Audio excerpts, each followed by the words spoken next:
my name is Mark. I work as a retail pharmacist in the Appalachian Mountains along the eastern part of the United States. I'm going to talk to you today about how to manage your diabetes. These little videos that I've prepared for you here are, I think, primarily for two people. The first person who would benefit from these little series is a newly diagnosed diabetic. This is someone who's just found out that you have diabetes and you just feel overwhelmed and you're not sure what to eat, how to move through your life now with this diagnosis that you've received, and you're just overwhelmed.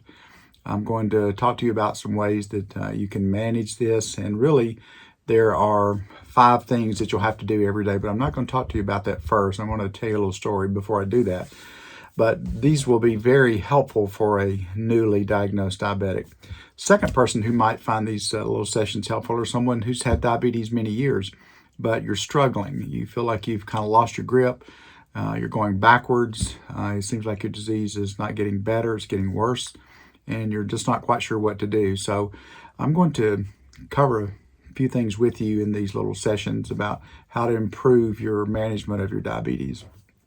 Before I cover the 5 things that you need to do every day to successfully manage your diabetes, I'd like to tell you a little story. So if you can just kind of sit back and listen just a minute, I think this will help you understand kind of what's going on with your diabetes. And this little story I'm going to tell you, I've just called the Metabolic Hotel. So suppose for just a minute that you are traveling and you want to check into a hotel, and let's say you call ahead and make reservations, and then you get to the hotel and you walk in through the front door and to the main desk there, and you say, "I'm Mr. Hill, I have a room," and the attendant there at the front will say, "Yes, Mr. Hill, we're prepared for you. We're glad you're here. Your room is 401. Here's your room key. The elevator's down the hall on the right." And you make your way to the elevator, you ride up to your room, and you take your little key. You pass it across the door and the light turns green and you enter your room. And in that room, you'll find what you expect, maybe a king-size bed, a closet, bathroom facilities. You say, "This is just what I need. It's perfect." And in some rooms, I don't know if you've had this experience, but sometimes I've found in some of the little rooms, there's a little small refrigerator in the room, and sometimes they stock this refrigerator with things that you can purchase. It usually has a glass door, and it's about waist high, and you can see that in that refrigerator are things like sodas, maybe fruit, perhaps some commercially prepared sandwiches, maybe cheeses and yogurts and those kind of things. And you can eat that food if you like, but here's the catch. They charge you for those things, and the prices are very expensive. If you get a Coke and a sandwich out of the refrigerator in your room, the concierge refrigerator, might be $20 or so.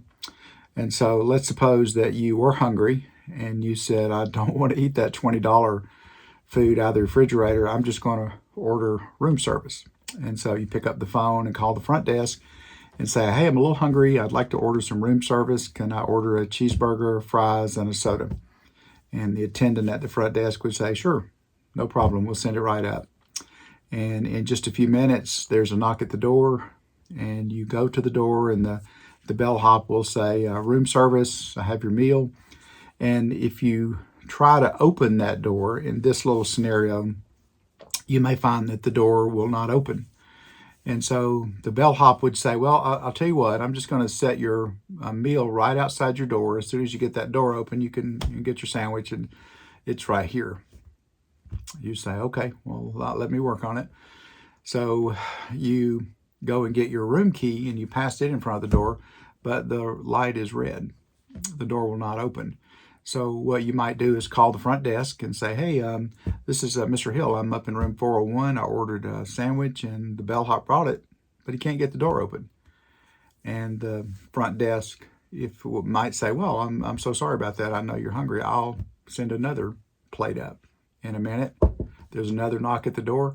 "Room service. I have you another sandwich. I'm going to put it right here. I see you still haven't gotten the door." And you would say, "Well, no, my door won't open. Thank you for the sandwich, but I can't get it in my room." So you call the front desk again and say, "Listen, I've got a couple of sandwiches out in the hallway, but I can't get my door open. Can you send up a key or something to help me get the door open? And the front desk person will say, well, yes, I know you're hungry. I'll send up 2 cheeseburgers this time. You would say, that's not my problem. I've got cheeseburgers outside the door. I just can't get it in the room. Okay, Mr. Hill, we'll send up 2 more cheeseburgers. So in a minute, there's another knock.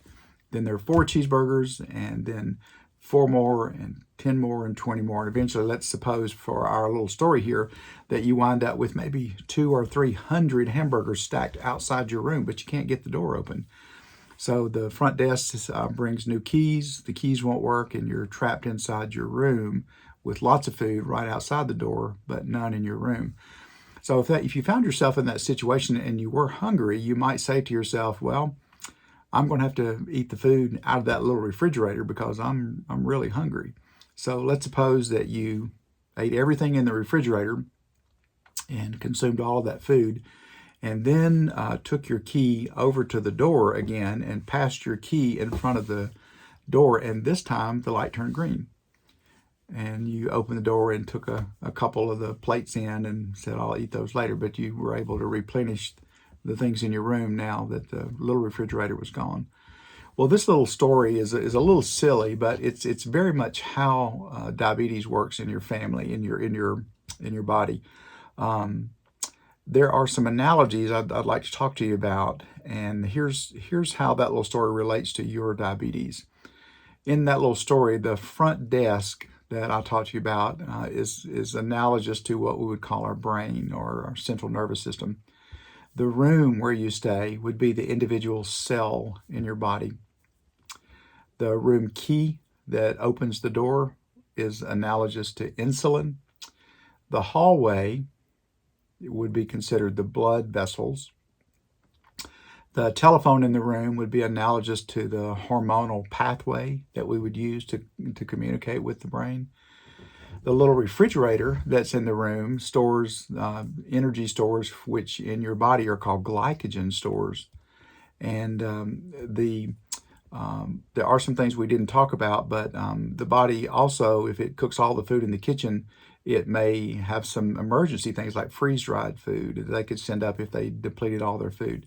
Those things would be considered fats in the liver that the body could utilize if you'd eaten all the available food source.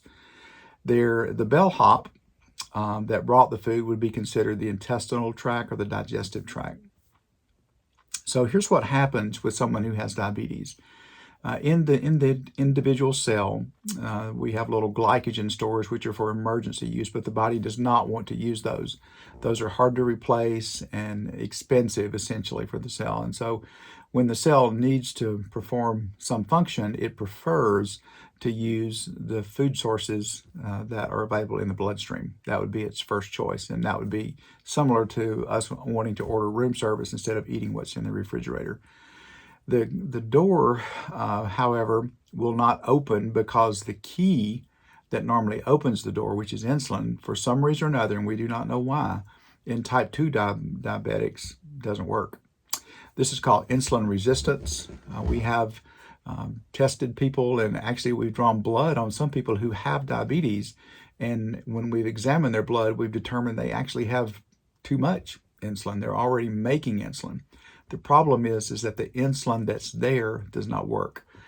And so what happens is the body begins to send that food because in the room, the cell is saying, I'm hungry, I'm hungry, I'm hungry. And so the body responds by sending more food.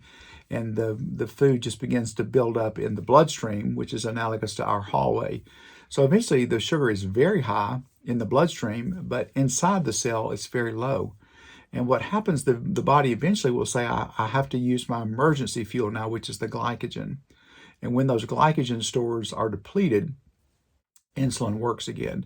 We know that just by the daily course of living that eventually we deplete that energy supply, and it's necessary to replenish with food after the glycogen is gone. But if you have diabetes, regular exercise depletes those glycogen stores. So we know that exercise is a critical piece of the puzzle for people who have diabetes because it makes the insulin work again. When that glycogen is depleted, and we go and ask insulin to open the door again. Now, for some reason, we do not know why, it works. And so the body is open to receiving that sugar that's in the blood now once we've depleted those glycogen stores. So in order to manage your diabetes, we would do a couple of things. If we can talk about that little hotel, the first thing that we might consider is to say, well, let's just not clog up the hall with so much food. So we might say to the guy down at the front desk, in my analogy of my Metabolic Hotel, don't send any more cheeseburgers. There are hundreds in my hall. If we check our blood sugar and our blood sugar is 300, for instance, we would say, I have plenty of sugar in the blood. I certainly don't need to eat. Many people who have diabetes, though, are very hungry. They're all the time. They're hungry on the cellular level. The cells say, we don't care what's in the bloodstream. Inside the cell, we're starving. We're having to burn our glycogen stores. We can't get that sugar from the bloodstream into the cell. And this is just called insulin resistance, and it's the hallmark finding of people who have type 2 diabetes. So the first order of business in order to control your diabetes would be to put the right amount of food and not overload the hallway. Another important piece would be to deplete that glycogen so that the insulin resets itself so that it's susceptible again, and that the sugar that's in the bloodstream now can gain access to the cell by way of the insulin. So there are 5 things that you have to do. We've talked about 2 of them right there, but in my classes, when I teach classes, I tell people in order to manage their diabetes, they must do 5 things every day. And they form this little acronym, NEEDS. So each one of these things is something that you have to do. And I really think you have to do these every day in order to be successful. And the first one we've already talked about, it's this one, nutrition. So we have to have some kind of a food plan in order to not clog the hall with too much sugar. And I'm going to talk to you in the next little session about 4 ways that you can plan your meals. There's some are very easy and not very effective. Some are very effective but very hard to follow. So if you'll watch this next little session, I'm going to talk to you about some ways to follow a meal plan that you might find functional. The second part of the NEEDS acronym is exercise. Exercise will be the third module that you're going to watch here. Exercise is really critical. I wish we had a drug to do what exercise will do, but we don't. Exercise is as important, I think maybe even more important for diabetics than eating right. Both are important, but exercise, I say that just to tell you that having a regular exercise is not just a good idea, it's essential. You have to do this. The next little part of our acronym is education. Education would be what you're doing right now. You're watching a video, you're asking questions. Perhaps you've seen on the news a new drug. Hey, if you're diabetic, try our new drug. And you may say, I'm going to figure out if that works for me, or maybe doesn't work for me. Maybe you wonder, what's new and exciting about checking my blood sugars? What's new about blood work? So you just learn something every day. And there are some good sites. The American Diabetes Association is an excellent source. Also, I think people like me or pharmacists are also good sources of information. In the hospital, you may find people that are called CDEs. These are certified diabetes educators, and they are usually employed by the hospital to hold classes and to help you with your diabetes. Get to know them. If you don't know one, call your hospital and see if they have some classes. It's very beneficial for you to attend to get some education. The D stands for drugs. Most people have to take some kind of medication, and there are several classes of drugs, 4 or 5, maybe 6 different classes of drugs. Some people say 7. In these little sessions, I'm not going to talk to you about drugs. This will be a discussion for you and your physician. Drugs are, for many, many people, a critical part of managing their diabetes.